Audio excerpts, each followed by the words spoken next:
नमस्ते बच्चों। कक्षा 12 के विषय हिंदी साहित्य के काव्यांग परिचय नामक प्रकरण की काव्य दोष प्रकरण पर आज हम बात करने वाले हैं। चैनल को लाइक शेयर एंड सब्सक्राइब कीजिएगा और हम जितने भी काव्य दोष हमारे पाठ्यक्रम में हैं सबको यहाँ पर शामिल करेंगे। और चैनल को लाइक करें, शेयर करें वीडियो को और सब्सक्राइब करें।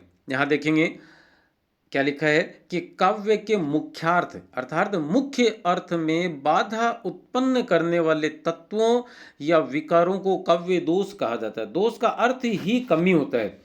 तो यदि मुख्य अर्थ ग्रहण करने में कोई चीज बाधा उत्पन्न करती है तो उस तत्व या उस विकार को क्या कहते हैं? काव्य दोष कहते हैं।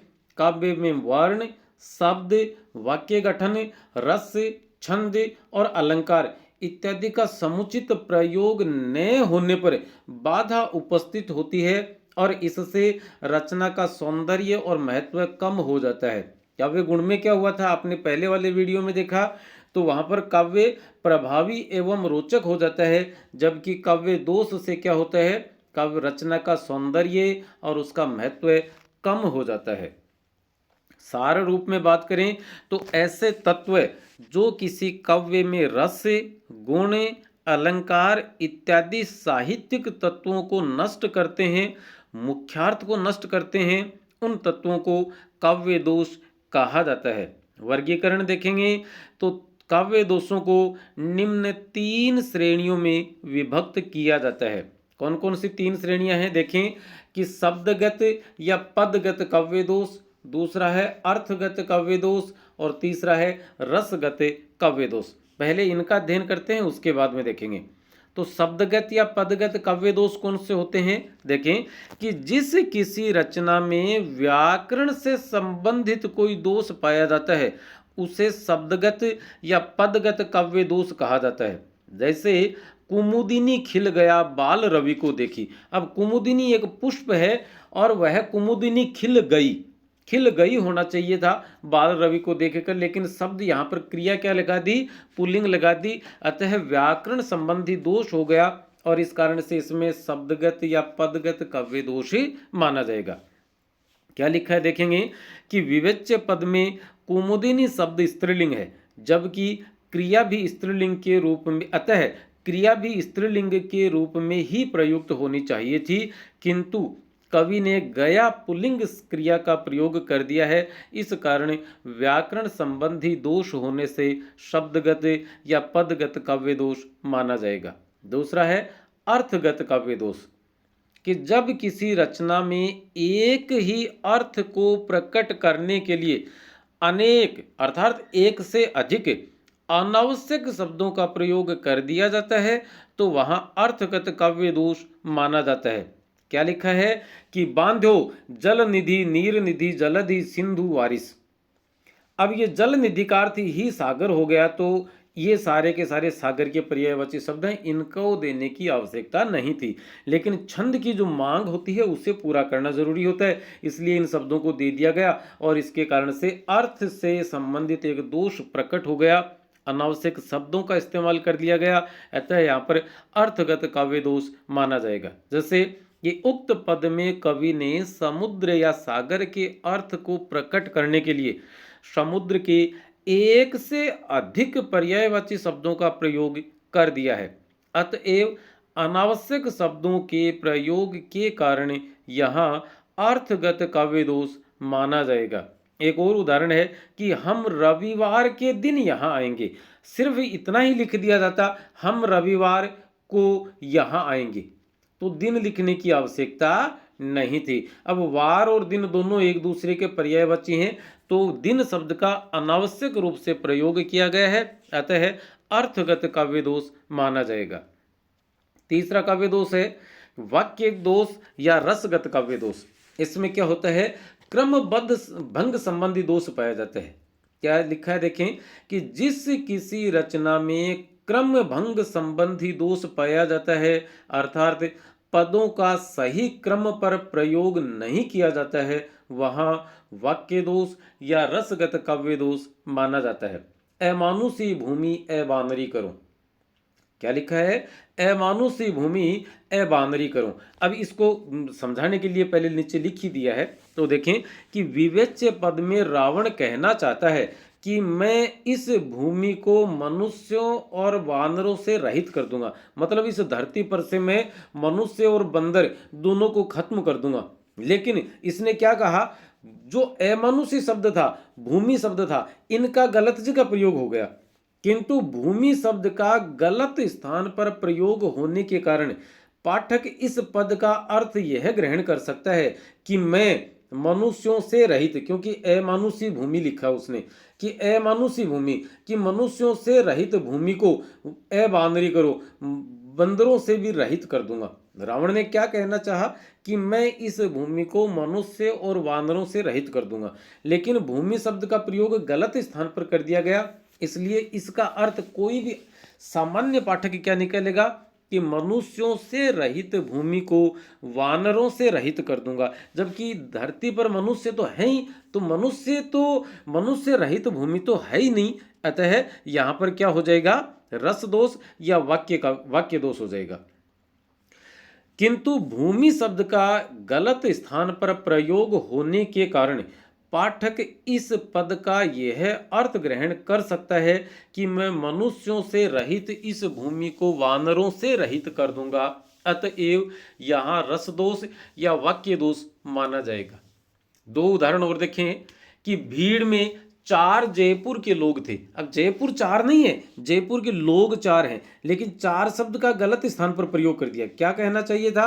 कि भीड़ में जयपुर के 4 लोग थे, लेकिन 4 जयपुर। अब 4 जयपुर तो नहीं हो सकता। अब जैसे मैं कहूं कि फूल की एक माला दो, ठीक है, मैं कहूं एक फूल की माला दो, अब एक फूल की तो माला बनती ही नहीं, तो अतः वहां पर भी रस दोष और वाक्य दोष से माना जाएगा। मेले में 10 मेरे गांव के लोग मिले। अब मेरा तो गांव एक ही है, लेकिन 10, तो मुझे लिखना चाहिए था कि मेले में मेरे गांव के 10 लोग मिले। लोग से पहले 10 शब्द का आना जरूरी था, नहीं आया, तो यहां पर क्या हो जाएगा? रस दोष या वाक्य दोष हो जाएगा। पहला काव्य दोष है श्रुति कटुत्व काव्य दोष, मतलब सुनने में जो कठोर लगे।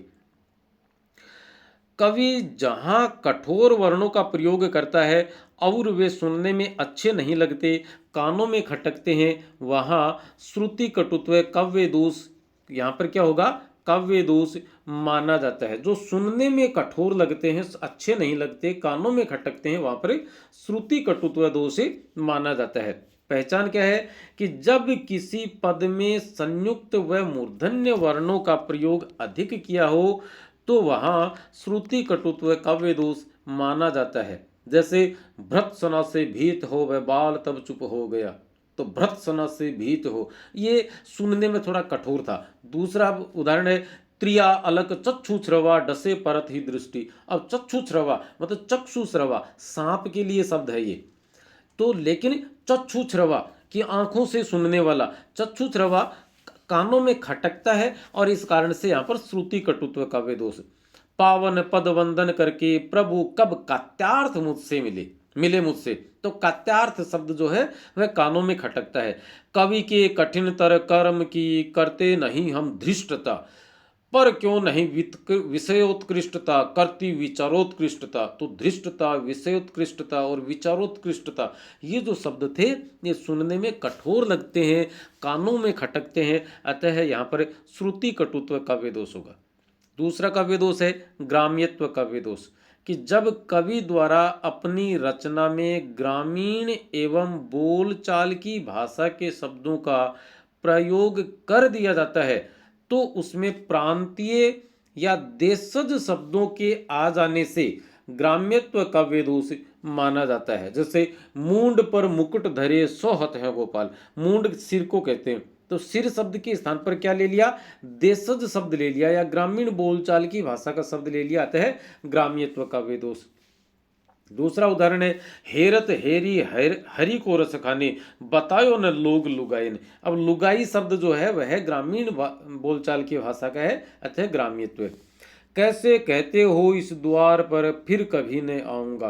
द्वार, द्वार होता है शब्द, लेकिन द्वार की जगह क्या लिखा? दुआर, तो अतः यहां पर भी ग्राम्यत्व है।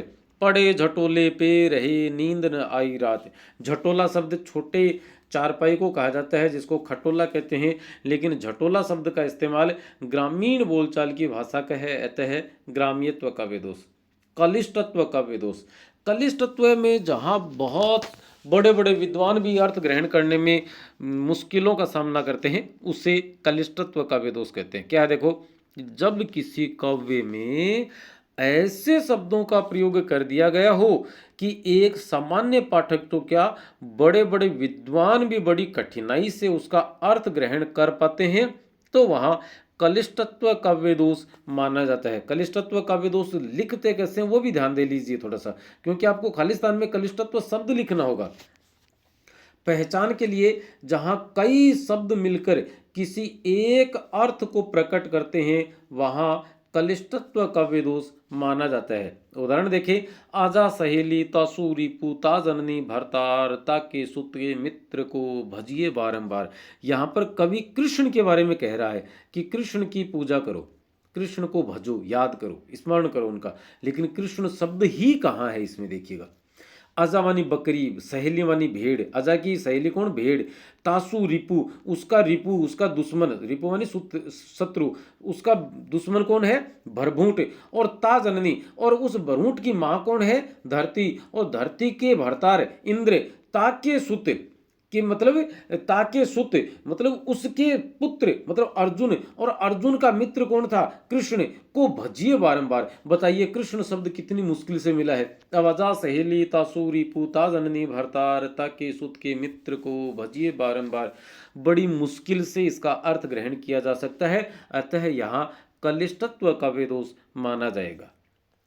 आगे देखते हैं अप्रतित्व काव्य दोष।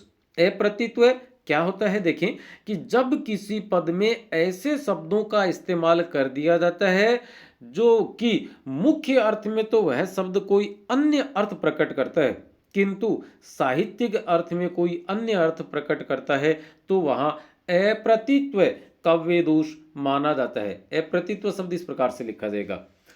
अब देखिए थोड़ा सा विस्तार से क्या समझाया गया है कि शब्दकोश के अनुसार एक ही शब्द के एकाधिक अर्थ होते हैं, एक से अधिक अर्थ होते हैं, लेकिन व्यवहार में वह शब्द किसी एक अर्थ विशेष को प्रकट करने लग जाता है, और कवि द्वारा अपनी रचना में लोक प्रचलित जो सामान्य जनता जानती है उस अर्थ को छोड़कर अन्य अर्थ, जैसे साहित्यिक अर्थ कह सकते हैं, ग्रहण कर लिया जाता है, तो वहां अप्रतित्व काव्य दोष माना जाता है। अब देखें, जैसे विषमय यह गोदावरी अमृतन को फल देत। अब यहां पर विषमय कर दिया। अब विष शब्द जो है उसका अर्थ हम क्या मानते हैं, उसका अर्थ हम जहर मानते हैं कि जहर से भरी हुई यह गोदावरी अमृत रूपी फल देती है। बताइए जहर से भरी हुई गोदावरी नदी अमृत रूपी फल कैसे दे सकती है, क्योंकि विष शब्द के कई अर्थ होते हैं। एक अर्थ तो होता है इसका जहर, जबकि दूसरा अर्थ होता है जल, जल भी होता है। तो कवि ने जहर शब्द के स्थान पर कौन से शब्द का इस्तेमाल किया है, जल वाला अर्थ लिया है। तो क्या लिखा देखे कि विस्मय यह गोदावरी अमृतन को फल देते। विस्मय मतलब जहर से भरी हुई, लोक प्रचलित अर्थ तो यह हुआ। दूसरा विस्मय शब्द का दूसरा अर्थ है जल से भरी हुई, यह साहित्यिक अर्थ है। अब देखें क्या लिखा है कि प्रस्तुत पद में प्रयुक्त विष शब्द लौकिक मतलब जनता के अर्थ में जहर के अर्थ में रूढ़ हो गया है, किंतु कवि ने यहाँ विष शब्द को शब्दकोश के अनुसार जल अर्थ में ग्रहण किया है या प्रयुक्त किया है। इस प्रकार लौकिक व्यवहार के विपरीत अर्थ प्रकट करने के कारण यहाँ अप्रतित्व काव्य दोष माना जाएगा। दूसरा लिखा है कि पुत्र जन्म उत्सव पर स्पर्श किन्न बहु गया। स्पर्श का मतलब होता है टच करना, छूना। ये तो लौकिक अर्थ है, लेकिन कवि ने यहाँ क्या किया, शब्दकोश या साहित्यिक अर्थ दे दिया। और स्पर्श का दूसरा अर्थ होता दान, कि पुत्र के जन्म के उत्सव पर बहुत सारी गायों का दान किया। लेकिन आम आदमी क्या पढ़ेगा कि पुत्र के जन्म के उत्सव पर बहुत सारी गायों को छुआ गया, स्पर्श किया गया। स्पर्श करना कवि का यहाँ अभिप्राय नहीं था, उसका अभिप्राय किससे था, दान से था। अतः यहाँ पर अप्रतित्व काव्य दोष। तीसरा उदाहरण है कि सामर्थ्य नहीं जहां शोध की क्षमा वहां निष्फल है। अब शोध का लोक प्रचलित अर्थ है अनुसंधान या रिसर्च, लेकिन साहित्यिक अर्थ है बदला लेना, प्रतिशोध लेना। तो यहां शोध का अनुसंधान के स्थान पर क्या हो गया, बदला। कि सामर्थ्य नहीं जहां शोध की, मतलब जिसमें बदला लेने की सामर्थ्य नहीं है उसके द्वारा क्षमा किया जाना भी निष्फल है। भूलुंठित कलरव तुल्य उसका शीश लौटना पड़ा। अब कलरव कहते हैं पक्षियों की चहचहाहट को, लोक प्रचलित अर्थ है, लेकिन कलरव का दूसरा साहित्यिक अर्थ होता है कोयल। तो भूलुंठित कोयल को सिर लौटना पड़ा, अतः यहां पर क्या हो जाएगा, क्या हो जाएगा यहां पर, अप्रतित्व काव्य दोष। पांचवा देखते हैं दुष्क्रमत्व काव्य दोष, कि जब किसी रचना में अप्रतित्व, दुष्क्रमत्व, अक्रमत्व भी आएगा, थोड़ा थोड़ा अंतर है, ध्यान देवें, कि जब किसी रचना में दो या दो से अधिक कथनों का प्रयोग सामाजिक मान्यताओं के विपरीत क्रम में कर दिया जाता है तो वहां दुष्क्रमत्व काव्य दोष माना जाता है। मतलब सामाजिक मान्यता क्या है कि एक के बाद दो आएगा, दो के बाद तीन आएगा, लेकिन कवि ने पहले तीन का, फिर दो का, फिर एक का प्रयोग कर दिया, तो यहाँ पर क्या हुआ, सामाजिक मान्यताओं के विपरीत क्रम में कर दिया, अतः यहाँ पर दुष्क्रमत्व काव्य दोष। देखें कैसे हैं, कहने का अर्थ यह है कि सामाजिक मान्यता के अनुसार जो बात पहले कहनी चाहिए थी उसे तो बाद में कहा जाता है, और जो बाद में कहनी चाहिए उसे पहले कहा जाता है, तो वहां दुष्क्रमत्व काव्य दोष माना जाता है। क्या लिखा है उदाहरण में, कि नृप मोह कह दीजिए अथवा मत गजेंद्र। एक याचक आता है राजा के पास और वह भिक्षा में कहता है कि हे महाराज मुझे हाथी दीजिए, और हाथी नहीं है तो घोड़ा दीजिए, लेकिन उसने क्रम उल्टा कर दिया। वो उसने पहले क्या कह दिया, नृप, हे राजा, मुंह कहे, मैं कहता हूं है दीजिए, है मनी घोड़ा दीजिए, कि हे राजा, हे राजन मुझे घोड़ा दीजिए, और घोड़ा नहीं है कोई बात नहीं, एक मदमस्त हाथी दे दीजिए, मत गजेंद्र, मतलब मुझे एक मदमस्त हाथी दे दीजिए। अब आप समझिए कि जिसके पास घोड़ा ही नहीं है वह हाथी कहां से देगा, क्योंकि घोड़े की कीमत हाथी से कम होती है। याचक को कहना क्या चाहिए था कि हे राजा मुझे कोई एक मत वाला हाथी दीजिए, और हाथी नहीं है तो कोई बात नहीं घोड़ा दे दीजिए, लेकिन मांगा तो उसने इसी क्रम में, लेकिन शब्दों का प्रयोग वो गलत कर दिया, और प्रयोग गलत करते ही दुष्क्रमत्व काव्य दोष हो गया। क्या लिखा देखें, कि यहां याचक द्वारा पहले हाथी मांगा जाना चाहिए था और हाथी न मिलने की स्थिति में घोड़ा, लेकिन कवि ने क्या किया, विपरीत क्रम में रख दिया, अतः यहां पर दुष्क्रमत्व काव्य दोष होगा। दूसरा उदाहरण देखें, कि पैसे दे दो 5 नहीं तो 10 दे दो। अब जिसके पास 5 नहीं है वो तुरे को 10 कहां से देगा रे, तो यहां पर क्या हो जाएगा, दुष्क्रमत्व काव्य दोष। हालांकि मांगे उसने पहले 10 है कि 10 पैसे दे दो, 10 नहीं है तो 5 दे दो, लेकिन बोलने में प्रयोग जो है वो सामाजिक मान्यताओं से विपरीत कर दिया कि पैसे दे दो 5 नहीं तो 10 ही दे दो, तो यहां पर दुष्क्रमत्व काव्य दोष। अब तीसरा उदाहरण है, कि मारुत नंदन ने मारुत को मन को खगराज को वेग लजयो। मारुत नंदन का मतलब है हनुमान ने हवा का, मन का और खगराज गरुड़ का वेग लज्जित कर दिया, मतलब इतनी तेज गति से वे उड़े। अब देखिए मारुत मानी हवा, और मन, मन सबसे तेज गति से उड़ता है। आप यहाँ बैठे हैं, यहाँ बैठे बैठे कहीं अमेरिका चले जाओ, चाहिए एक पल में आंख बंद करके खोले, इतनी देर में पलक झपकती, इतनी देर में आप दुनिया की यात्रा कर लेते हो। तो मन से तेज तो कोई उड़ता ही नहीं, तो खगराज को शब्द का प्रयोग मन से पहले करना चाहिए था, लेकिन जब मन को ही हरा दिया तो खगराज का तो माजना ही क्या है, उसकी तो हैसियत ही क्या है। अतः यहाँ पर सामाजिक मान्यताओं के विपरीत शब्दों का या पदों का प्रयोग किया गया है, अतः दुष्क्रमत्व काव्य दोष। वज्र सा की लोह सा की शैल की शिला सा। अब वज्र शब्द आ गया तो यहां पर न लोहा शब्द का प्रयोग होना चाहिए था ना शैला का, या लोहा शिला और उसके बाद में यहां वज्र शब्द का प्रयोग होना चाहिए था, क्योंकि वज्र सबसे कठोर होता है, लेकिन कवि ने सबसे पहले इस्तेमाल कर दिया, तो यहां पर दुष्क्रमत्व काव्य दोष। उक्त पदों में मन और वज्र का प्रयोग कर दिए जाने के बाद अन्य शब्दों की आवश्यकता ही नहीं रही, अतः यहां दुष्क्रमत्व काव्य दोष माना जाएगा। अक्रमत्व काव्य दोष, दुष् मैंने तो क्या हुआ था, सामाजिक मान्यताओं का विपरीत। अब यहां अक्रमत्व में क्या होता है कि जब किसी पद में किसी एक शब्द का विपरीत क्रम पर प्रयोग कर दिया जाता है। यहाँ पर तो क्या था, पूरे पद का था। जैसे पैसे दे दो 5, एक पद है, नहीं तो 10 दे दो, तो ये पूरा पद अलग अलग हो गया, तो दुष्क्रमत्व है। अक्रमत्व में क्या होगा, एक शब्द का गलत स्थान पर प्रयोग किया जाता है।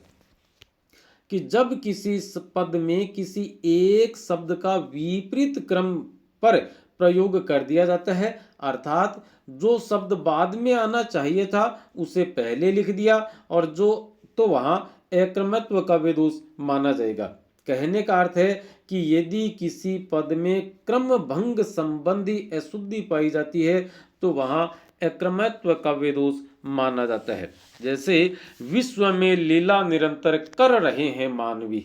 अब यहां पर ये जो मानवी शब्द है ना, इसका प्रयोग गलत है। एक शब्द का विश्व में मानवी लीला कर रहे हैं, ये होना चाहिए था।